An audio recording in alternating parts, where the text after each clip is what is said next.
আপনি যদি মাছ খেতে অনাগ্রহী হন তাহলে এই রেসিপিটা একবার ট্রাই করুন, ধারণা বদলে যাবে। আসসালামু আলাইকুম প্রিয় দর্শক, আজকে আমি খুবই মজার মাছের কাবাব তৈরি করে দেখাবো। বিশেষ করে বাচ্চারা মাছ খেতে চায় না, সেক্ষেত্রে আপনি যদি এভাবে মাছের কাবাব তৈরি করে খাওয়ান, দেখবেন বাচ্চারা খুবই পছন্দ করবে এবং আপনাকে বারবার বানাতে হবে, কারণ এটা খেতে খুবই মজার হয়।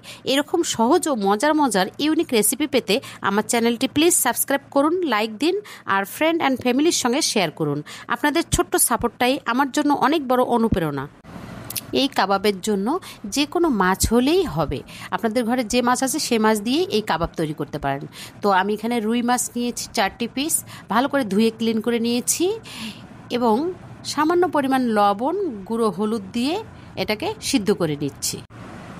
পরিমাণ মতো পানি দিয়ে ঢাকনা দিয়ে দিলাম। পানিটা শুকিয়ে গেলে ঢাকনিটা উঠিয়ে আপনাদেরকে দেখিয়ে দিচ্ছি। মাছ একদম সিদ্ধ হয়ে গেছে। এখন মাছটা ঠান্ডা করে এভাবে আমি কাটা বেছে নিব। আমি খুব ভালোভাবে কাটা বেছে নিয়েছি, আপনাদের চামচের সাহায্যে উঠিয়ে দেখাচ্ছি। এবার একটা প্যানে খুবই সামান্য পরিমাণ তেল অ্যাড করব। এরপর আগে থেকে সিদ্ধ করে রাখা আলু ম্যাশ করে রেখেছি, সেই আলুটা অ্যাড করব। এ পর্যায়ে মাছটা অ্যাড করব। স্বাদ মতো লবণ অ্যাড করছি, 1 চামচ গুঁড়ো হলুদ, 1 চামচ গুঁড়ো মরিচ, কাঁচা মরিচ অ্যাড করছি,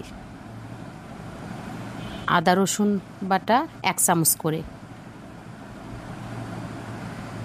জিরা গুঁড়া 1 চামচ, গরম মশলা 1 চামচ, কাবাব মশলা 1 চামচ অ্যাড করছি।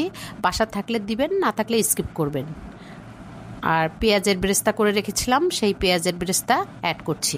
অবশ্যই আপনারা পেঁয়াজের বেরেস্তাটা দিবেন, তাহলে খুবই সুন্দর একটা সুঘ্রাণ পাবেন। সেই সঙ্গে কাঁচা পেঁয়াজ 1 কাপ অ্যাড করছি। এরপর সবগুলো চামচের সাহায্যে মেখে নিচ্ছি। ভালো করে মাখানো হয়ে গেলে এখানে একটি ডিম অ্যাড করছি। আগে থেকে পাউরুটি গুঁড়ো করে রেখেছি, পাউরুটির গুঁড়োটা অ্যাড করলাম। এখন ভালো করে আবারও মিক্সড করে নিচ্ছি। এই কাবাব বানানো খুবই সহজ। সবগুলো যখন ভালো করে মাখানো হয়ে যাবে, হাতে সামান্য পরিমাণ তেল মেখে কাবাবের শেপ দিয়ে এভাবে আমি বানিয়ে নিচ্ছি, আপনাদেরকে দেখিয়ে দিচ্ছি। আপনাদের সুবিধার্থে আরও একটি বানিয়ে দেখালাম।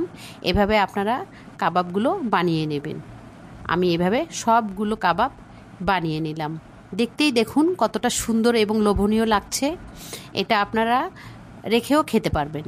কাবাবের ডিম মিক্সড করার পর আর রাখা যাবে না, সাথে সাথেই ভেজে নিতে হবে।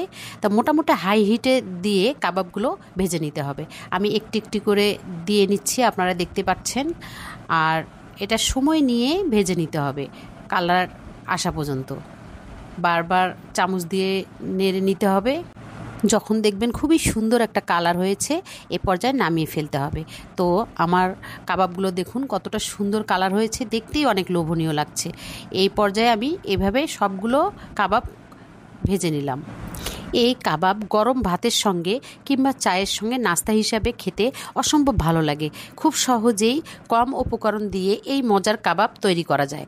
বাসায় ট্রাই করলে খেতে কেমন হয়েছে জানাতে ভুলবেন না। প্রিয় দর্শক, আপনার একটি সাবস্ক্রাইব, লাইক ও শেয়ার আমার জন্য অনেক বড় অনুপ্রেরণা। আশা করছি চ্যানেলের পাশে থাকবেন। আজকের মতো বিদায় নিচ্ছি, সবাই খুব ভালো থাকবেন। আল্লাহ হাফেজ।